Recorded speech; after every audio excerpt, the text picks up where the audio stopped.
반갑습니다. 4월 11일 토요일 큐티 스케치 시간입니다. 오늘 본문은 시편 94편 1절부터 23절까지의 말씀입니다. 오늘 본문은 이렇게 시작합니다. 여호와여 복수하시는 하나님이여 복수하시는 하나님이여 빛을 비추어 주소서. 오늘 본문은 하나님의 공의 정의는 반드시 실현된다.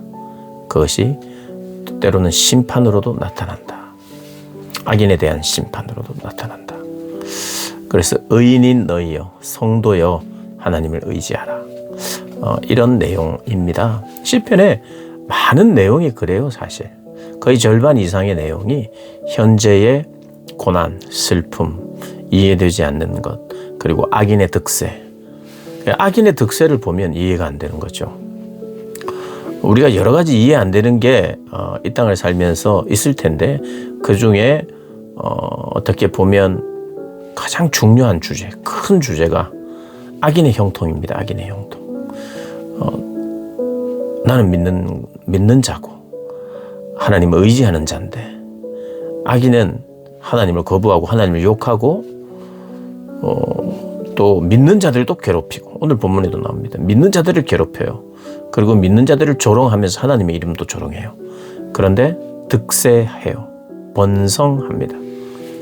물론 그렇지 않은 악인들도 있으나 그런 악인들도 눈에 보이는 거죠. 그리고 하나님은 강하신 분인데, 하나님은 전능하신 분이고, 하나님은 다스리는 분인데, 또 하나님은 심판하시는 분인데 가만 계시는 것 같아요. 그런데 하나님이 말씀하십니다. 내가 왕이 맞다. 내가 다스리는 게 맞다. 그리고 나는 심판한다. 그 하나님을 바라보고 찬양하고 신뢰하는 것. 시편이 그것을 계속해서 반복적으로 이야기하는 패턴 중에 하나입니다. 오늘도 그렇죠.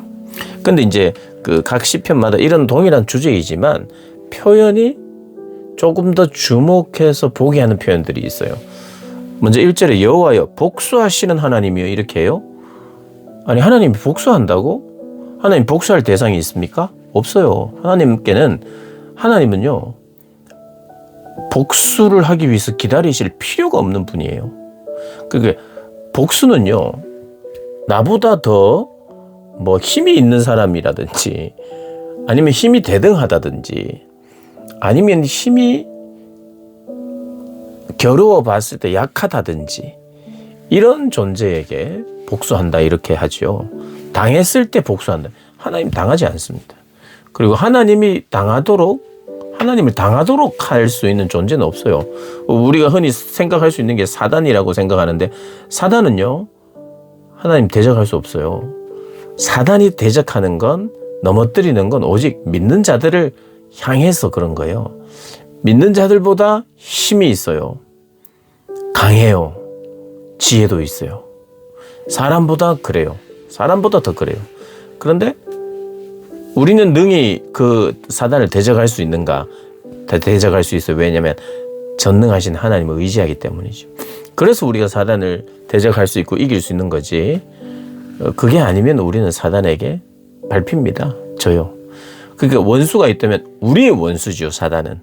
그러니까 사단이 우리의 원수예요. 그리고 하나님께 우리는 복수해 주세요 할 수 있는 거예요. 악을 처단해 주세요. 심판해 주세요. 그래서 오늘 이 복수하시는 하나님이라는 건 당신이 응어리가 진 게 있는데 저 사단 때문이야. 저 사단 놈이, 저놈이 내 마음을 아프게 해. 이런 거 아닙니다. 하나님께는 사단이라고 하는 존재 자체가 거슬리거나 신경 쓰이는 존재가 아니에요. 신경 쓰이면 언제든지 처단할 수 있는 거예요. 하나님 그런 분입니다. 조금이라도 신경 쓰인다든지, 내가 저 사단을 잡기 위해서는 뭔가 내가 힘을 좀 써야 된다든지, 선과 악의 대결 구도로, 이렇게 성경은 전혀 그러지 않아요. 성경은 하나님의 손 안에, 하나님의 주권 안에 사단도 있고 사람도 있고 이런 거죠. 우리를 분명히 해야 됩니다. 사단을 바라볼 때 하나님과 대등하거나 하나님께 덤빌 수 있다거나 그렇지 않아요. 사단도 그걸 알아요. 사단도 그걸 알아요. 사단은 자기가 강한 척 우리에게 속일 뿐이에요. 복수한다. 하나님이 우리의 탄원을 듣고 우리를 위해서 복수하시는 거죠. 하나님의 복수는 아닙니다. 그런 의미. 그래서 여기서 하나님은 심판하시는 하나님이고 공의를 이루시는 하나님이라는 거예요. 그래서 마땅히 벌을 준다는 겁니다. 악인들이 언제까지 이렇게 개가를 부를 때까지 이렇게 자기들은 노래를 부를 수 있는 이런 때까지 하나님 가만두십니까? 그들이 마구 짓거리고 있고 오만하게 떠들고 죄악을 행하는 자들인데 또 스스로 자만까지 합니다. 그런 게 보이는 거예요. 그리고 그들은요, 주의 백성을 짓밟습니다. 5절에 주의 소유를 공고하게 하고 과부와 나그네도 죽이고 고아들을 살해하고 말하기를 여호와가 보지 못한다. 여호와는 알지 못한다. 야곱의 하나님이 알아차리지 못하리라. 이렇게 이야기를 해요. 네, 시인은 고백하죠. 백성 중에 어리석은 자들아, 그들을 향해 어리석다고 이야기합니다. 너희는 생각하라 무지한 자들아, 너희가 언제나 지혜로울까? 귀를 지으신 이가 듣지 아니하시리라. 눈을 만드신 이가 보지 아니하시리라. 무백성을 징벌하시는 이 곧 지식으로 사람을 교훈하시는 이가 징벌하지 아니하시리라. 아니하시겠느냐? 여호와께서는 사람의 생각이 허무함을 아신다. 여호와는 다 아신다. 여호와가 못하겠네.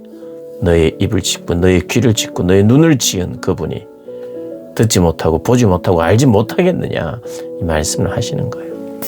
그러면서 12절과 13절에 이렇게 이야기합니다. 여호와여, 주로부터 징벌을 받으며.